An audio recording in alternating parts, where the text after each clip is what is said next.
Bonjour, comment ça va? Est-ce que vous êtes une personne qui aime ça, écouter les conseils? Alors, les conseils, ça serait une chose merveilleuse à vendre. Mais les conseils, il n'est pas à vendre. Les conseils, c'est une chose gratuite. Exactement.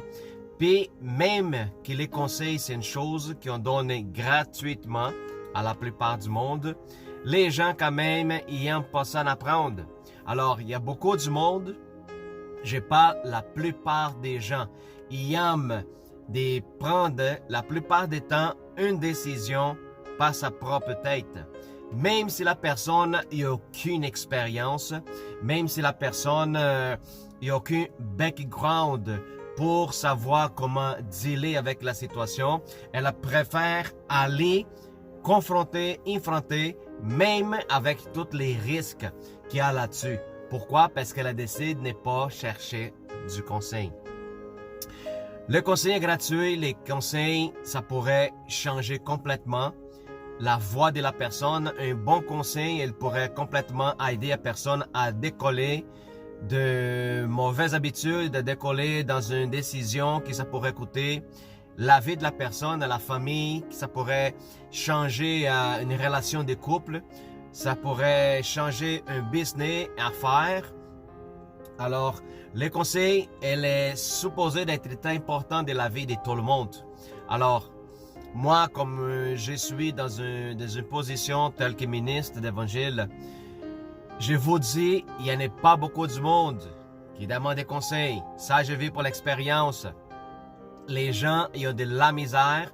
Je pense que peut-être c'est un manque de humilité. La plupart des gens, ils manquent de la humilité à l'intérieur de leur cœur.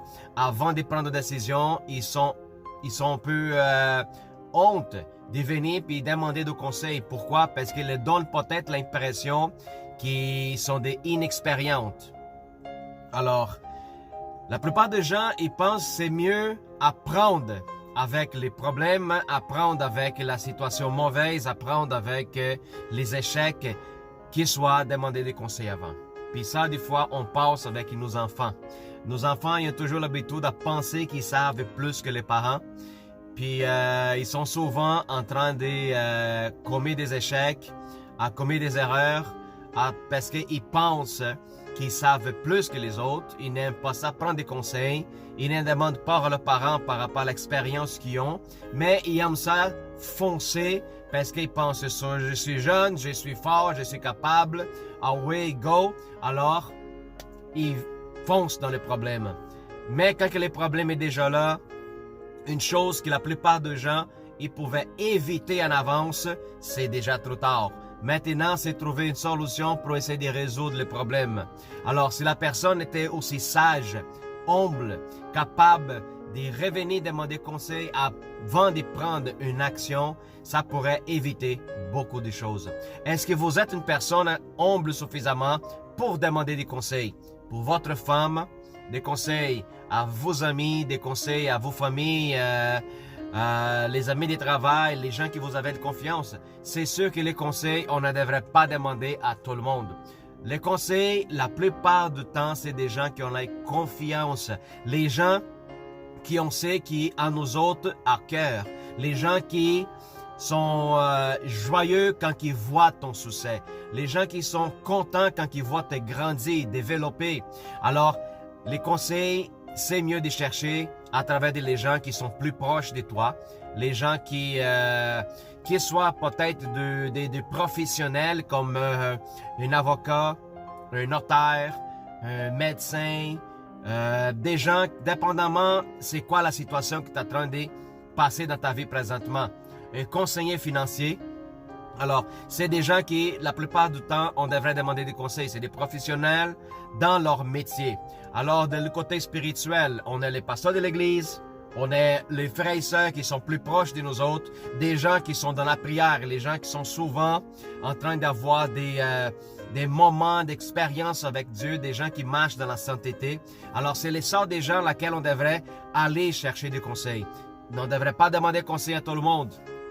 En plus, parce qu'il y a un grand impact de jalousie par rapport à si vous avez un projet, puis vous allez partager, puis demander conseil avec la mauvaise personne, la personne pourrait vous donner un conseil mauvais, parce que la jalousie est là. Puis je vous dis, des fois, les succès de certains gens, c'est la tristesse de l'autre. Alors, les conseils, c'est quelque chose que la Bible nous parle beaucoup, surtout dans le livre des Proverbes. Dans les Proverbes, dans le chapitre 12, verset 15, il est dit que les chemins de insensés pour ses yeux est droit, mais ceux qui demandent les conseils sont sages. Regarde comment que la parole des Proverbes, elle est puissante par rapport et qui nous montre une direction, qui nous montre qu'est-ce qu'on devrait faire. Devrons prendre la décision à l'aveugle? Non. Devrons-nous demander des conseils? Oui. Des conseils de gens qui ont la confiance, des gens qui pourraient nous appuyer. C'est important, les conseils dans la vie d'un chrétien. Je pense que dans la vie de tout le monde, c'est nécessaire. Les enfants qui sont en train de grandir, conseil des parents est nécessaire parce qu'ils n'ont aucune expérience là-dessus. Quelqu'un qui est pas encore mature dans le côté spirituel, est-ce qu'il devrait demander des conseils? Absolument. Des conseils, les gens qui sont plus matures, ils ont plus la connaissance de la Bible, est nécessaire de demander des conseils. Première chose, conseil à Dieu. La Bible, elle est un livre de conseils, est un livre d'instructions laquelle on devrait embrasser tout le temps, continuellement lire la parole de Dieu et voir les exemples de tous les hommes de Dieu qui ont passé à travers. Les disciples, c'est un exemple de demander des conseils au Seigneur Jésus par rapport à leur vie, à suivre leurs conseils, suivre les instructions. Alors, le Seigneur, il nous a donné déjà un livre de conseils, un livre d'instructions, laquelle nous devrons aller bâtir notre vie, aller continuer notre démarche, notre vie, notre cheminement à travers les conseils que Dieu donne à nous autres pour qu'ils nous autres ayons des succès dans notre vie et dans la vie des gens qui nous entourent. Je vous dis, le livre de Dieu, c'est un livre de sagesse, un livre de conseils de sagesse, laquelle vous pourrez appliquer dans votre vie, puis aussi donner à tous ceux qui viennent vous demander des conseils. Alors, mon conseil, il est toujours bâti dans la parole de Dieu. Puis, n'oubliez pas, les plus grands conseillers au monde, tels qu'enfants de Dieu, c'est le Saint-Esprit. Alors, essaie de bâtir une intimité avec le Saint-Esprit, parle avec lui pour que toi aussi tu sois capable de comprendre et écouter sa voix. Même si la personne n'est pas chrétienne et elle vient me demander un conseil, c'est toujours bâti dans la parole de Dieu. La honnêteté, la simplicité, la sincérité là-dessus, à toutes tes décisions, c'est très important tel qu'il conseille. Alors, c'est ça le message que je vous laisse, je vous partage. Demander des conseils, c'est très important. Surtout de chercher le conseil de la parole de Dieu. Si vous avez prendre une décision dans votre vie, n'essayez pas de faire ça à l'aveuglette. Parce que les résultats de l'échec, ça pourrait être beaucoup plus pire qu'il soit demandé de conseils avant. Alors, c'est ça le message que je vous laisse. Sois sage, intelligent, puis allez chercher le conseil des gens qui aiment ça, voient ton succès. Alright? Fait que Dieu vous bénisse. Une excellente mardi au nom du Seigneur Jésus.